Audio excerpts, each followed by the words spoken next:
This is the Life Tracker System, a simple journaling method to track and optimize your life. There's a monthly page to track your habits, goals, and highlights, followed by your entries in the pages after. In the previous video, I shared how to set up the monthly tracker, but in this video, I'm going to talk about what to actually write about in the entries after and how I journal for mental clarity. This video is part of the Life Tracker series where I'll be making a series of videos talking about the Life Tracker System and how to journal. So if you want to see more of that, make sure to subscribe. One book that has been really influential for me in changing the way I journal is this Japanese book called The Power of Memos.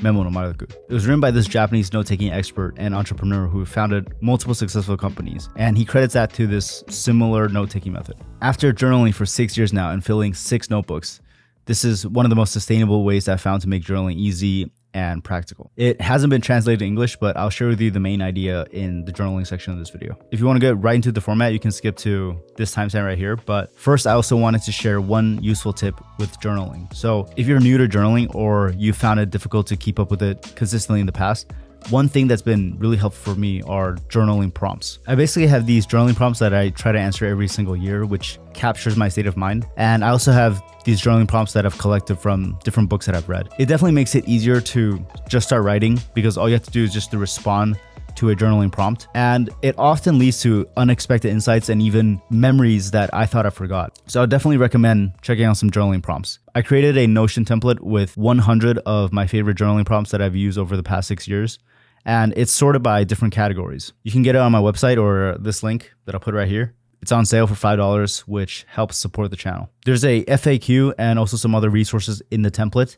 And I also made it so you can just respond directly in it if you prefer to track your life digitally. For me, having journaling prompts was one of the keys to finishing my first journal cover to cover, which I think is one of the most satisfying things you can do. Maybe you're thinking, why even journal at all? One of the biggest benefits I experienced after journaling for 6 years was an ability to structure my thoughts and articulate them clearly.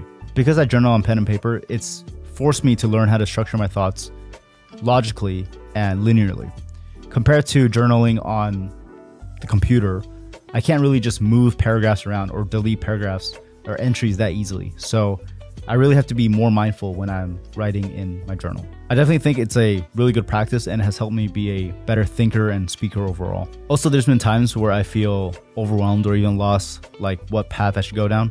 But because I have this journal that I can go back to, it's helped me be able to essentially think through writing and figure out some action plan that would help me. This was especially helpful when I graduated from college and I wasn't sure what I was going to do next. I think the skill of being able to articulate yourself clearly and expanding your thoughts in long form writing is something that's slowly being lost today, especially with more and more consumerism and the temptation to just be a consumer, not an actual producer.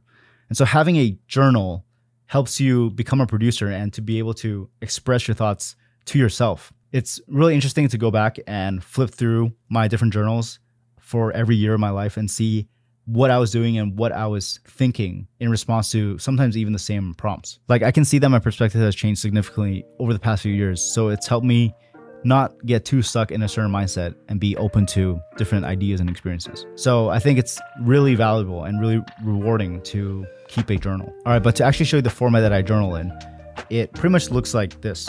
So you have the date, the prompt or topic, and the response, which is separated into 2 sections. So with the date, I was writing in this same format. You have the actual date, like June 22nd, 2024, and the day, so like Saturday, and the actual timestamp, which you probably might think is not that important, but it actually provides a lot of context about the journal entry. So if you think about writing your journal at 2 a.m. versus writing your journal at 10 a.m., you'll probably have a very different state of mind. And so your response will be really different. Yeah, like at 2 a.m., you might have some like weird thoughts or deep philosophical thoughts. Whereas like at 10 a.m., you might have more like practical thoughts. So try to not skip the timestamp. Just write down the exact time that you're journaling. And the next thing I do is I write in brackets the topic or the prompt that I'm going to be writing about. Like this helps you stay focused in the entry afterwards. Because if you don't have a prompt or you don't have a topic that you're focused on, you might just write about a bunch of random stuff and it makes it less readable. So what I do is I just write down the topic in a bracket. It could be like a question. It could be a sentence.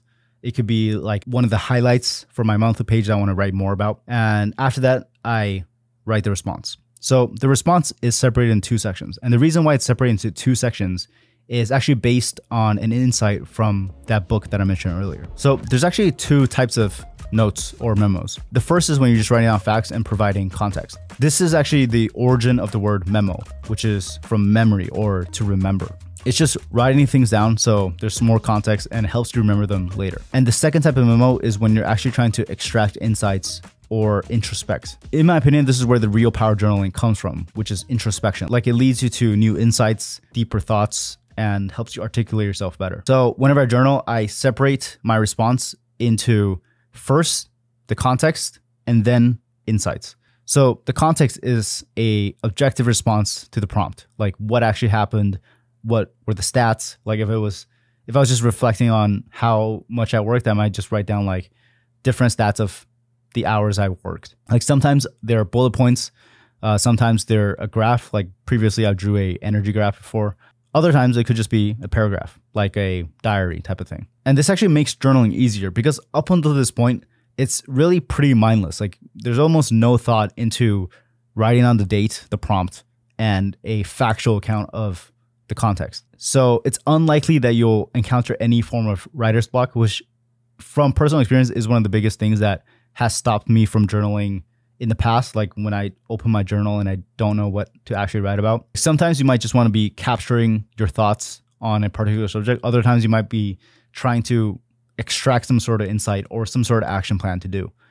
And if I do have an action item or an action plan, then at the bottom, I'll draw a checkbox in the same format and write down what that is. Like sometimes it's just read a book on the subject. So it could be like read a book on investing or read a book on relationships. And that's pretty much it for the journal format. This journaling format actually makes your journal easier to read later on because it's not just a stream of consciousness entry to entry. You can flip through and see the topic that you're writing about and the context around it before you record down your thoughts or emotions or the insights that you want to have. In the past, when I've just done like stream of consciousness journals, it kind of makes it unreadable where I'll be going back and reading and I don't actually know what I was writing about or why I was feeling a particular way. I just like have those emotions there.